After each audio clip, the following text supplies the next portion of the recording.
Joyride, 1957, a novel of intrigue by J.P. Wasmiller, Chapter 90.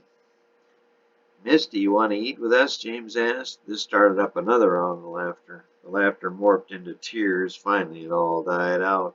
Delora, give me a table over by the window, and please bring me a phone, Misty said. Will do, honey, just as soon as I finish here, Delora said. They all had another brief laugh. Misty ordered a double portion of poutine with a chef salad. Her clothes were getting a little tighter. She would shop that afternoon. She took a sip of her Caesar, then picked up the phone. Director, is that you? Misty said with an assistant director, Davis. Here, Misty, how's my girl? He said. Lonely. This Canada is a god-forsaken place, she said, taking another sip of her Caesar cocktail. A few drops ran down her chest. Laura had returned with her poutine and quickly sopped up the drops for Misty. Can you keep it warm in the kitchen? I'll let you know when I'm off the phone. Delora nodded and returned the poutine to the kitchen. How's the weather, baby? Davis asked. Sunny but cool. I miss you, Misty said, giving a fake little cry. When do you think I'll be home? Davis asked. I don't know. She looked around the room, but no one seemed to be watching her except Delora.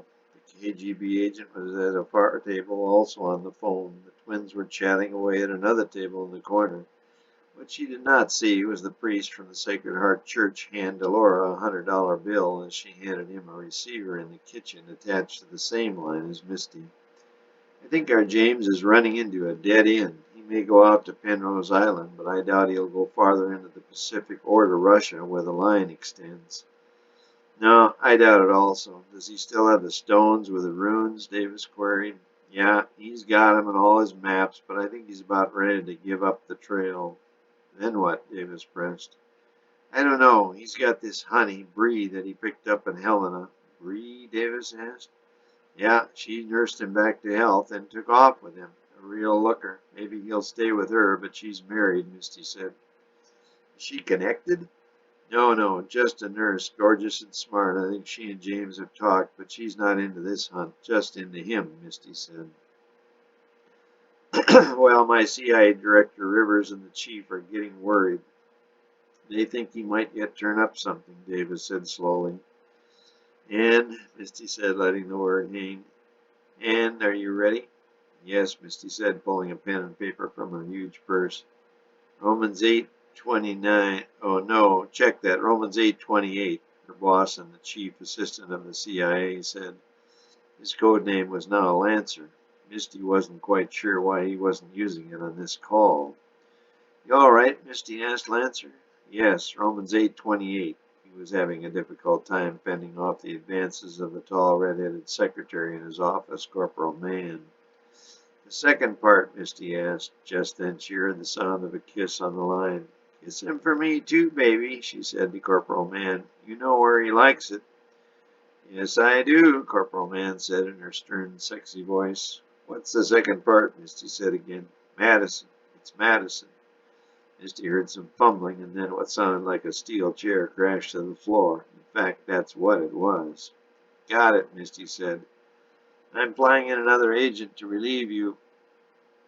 He should be in Kamloops this evening. I want you back here with me, Davis said in a strained voice.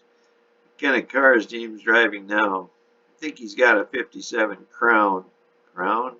Crown Imperial. But he'll change tomorrow. I expect he'll head toward Vancouver, Victoria, and Penrose before giving up, Misty said. The priest in the kitchen was feverishly writing down every word, but he had no idea what the code meant. That'll work. Get him a room. Use the name Lefevre, Davis said. I think he'll change cars in the morning. He'll probably take my Mark II. It's parked out front. I'll leave the keys under the mat. Did you? We already got the Montana governor a new Mark II, Davis reassured her. Misty sighed with relief and took another sip of the Caesar. Then she waved at Delora. Delora promptly brought her a piping hot double portion of the poutine, and Misty dug in. As she did so, she said, Delora, do you have a Bible in here? No, but I can get you one from the front desk. Please, Misty said, laying a Canadian $20 bill on the table. Delora picked it up and went across the lobby to the front desk. Got a dark red Gideon Bible and set it on Misty's table. Thanks, baby.